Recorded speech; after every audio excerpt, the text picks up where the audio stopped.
Je voudrais vous parler des féminicides et de la jalousie. On est frappé par le fait que certains hommes reviennent vers leur femme, leur compagne, dont ils sont séparés, pour la frapper, parfois la tuer, ou la frapper salement. J'ai en tête l'exemple récent de quelqu'un qui est revenu défigurer son ancienne compagne, qui est actrice et chanteuse, autrement dit, lui arracher le moyen de d'abord de sa subsistance et de sa beauté, de son travail. Et l'idée qui vient dans la plupart des cas, c'est que ces attaques, parfois meurtrières, sont l'effet de la jalousie. C'est-à-dire que l'homme ne supporte pas que la femme supporte si bien son départ, alors que lui apparemment est parti avec une perte irréparable qu'il vient non pas réparer, mais jeter violemment à la face de l'autre, sur le corps de l'autre, jusqu'à éventuellement le tuer. Autrement dit, il y a non seulement une mortification, mais il y a une capture de l'homme dans un gouffre dont il ne peut pas sortir, puisqu'il ne peut pas vivre avec cette femme, bien sûr, il ne peut pas vivre sans, mais il ne peut pas supporter qu'elle soit bien, qu'elle s'en tire. Autrement dit, c'est la formule même de la jalousie dans laquelle le positif, c'est l'autre qui l'a et c'est l'autre qui l'a accaparé. Le négatif dans lequel se trouve le jaloux est dû au fait que l'autre a pris pour lui tout le positif. Et c'est une jalousie, évidemment, qu'on retrouve aussi entre hommes. Et d'ailleurs, dans la Bible, qui est un de mes premiers livres favoris, la jalousie de Caïn qui tue son frère Abel parce que son offrande a été agréée et pas la sienne. C'est une jalousie intéressante parce que elle comporte l'idée que on pourrait transformer la jalousie, on pourrait en faire quelque chose d'autre. Et justement, Caïn n'arrive même pas à la transformer en parole, puisqu'il n'arrive pas à dire un mot à son frère, il ne peut que le tuer. Et ces hommes qui reviennent sur leurs femmes pour simplement les frapper, les meurtrir, voire les tuer, ne peuvent pas transformer cette jalousie en autre chose.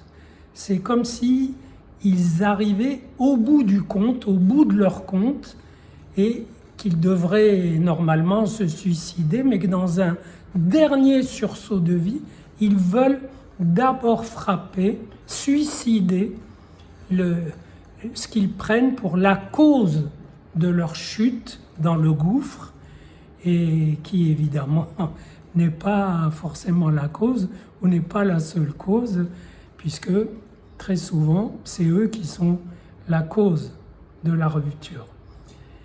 Et donc, le problème que ça pose, c'est que ces personnes, ces hommes, sont incapables de transformer la jalousie, en quelque sorte d'ouvrir un nouveau compte, de regarder autour d'eux d'autres possibilités. Et c'est le cas de le dire quand on est dans le chaos, la détresse, l'impasse. La chose la plus simple, la plus pure, à laquelle on devrait penser et à laquelle on ne pense pas, parce qu'on est trop absorbé dans ce chaos, dans cette impasse, c'est il existe autre chose. Il existe, et savez, en mathématiques, il y a le quel que soit, c'est-à-dire le n'importe quoi, dans un certain ordre, et le il existe, qui distingue.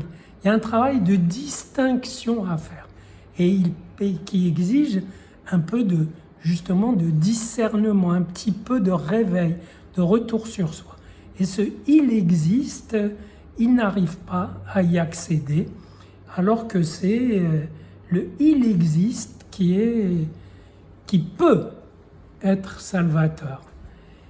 Et cet il existe, il est précieux, infiniment précieux, et il me sert personnellement dans ma pratique de pensée, et dans ma pratique d'analyste aussi, et aider l'autre à découvrir la possibilité différente. Donc il existe. Je dirais que cet il existe, c'est ce qui remplace tous les discours d'autrefois sur le il existe Dieu ou il n'existe pas. Et sauf qu'ici, il n'y a pas besoin de il existe, de démontrer qu'il existe un Dieu. Il y a juste à admettre qu'il existe autre chose. C'est pas beaucoup. Ben, il se trouve que beaucoup n'y arrivent pas. Et c'est dommage. Donc il existe peut être très utile. Et l'autre jour, j'ai eu un petit épisode qui m'a fait penser à quel point il est précieux dans la vie. C'était justement un père complètement à l'abandon, séparé de sa femme, parce que c'était impossible, et avec son petit garçon qui lui rend visite et qui est évidemment marqué, mortifié par cet état du père, qui n'est pas violent, heureusement, qui ne va pas retourner sur sa femme pour la frapper. Et le petit garçon l'insiste à chercher une autre femme. Souvent, on pourrait dire que les enfants sont plus sages que les parents. C'est faux.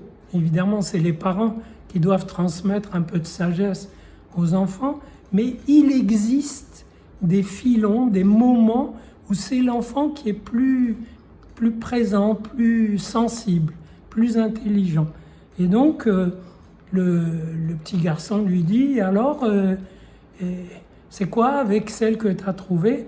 Eh ben, je lui ai écrit qu'on a passé un bon moment, que c'était très sympathique.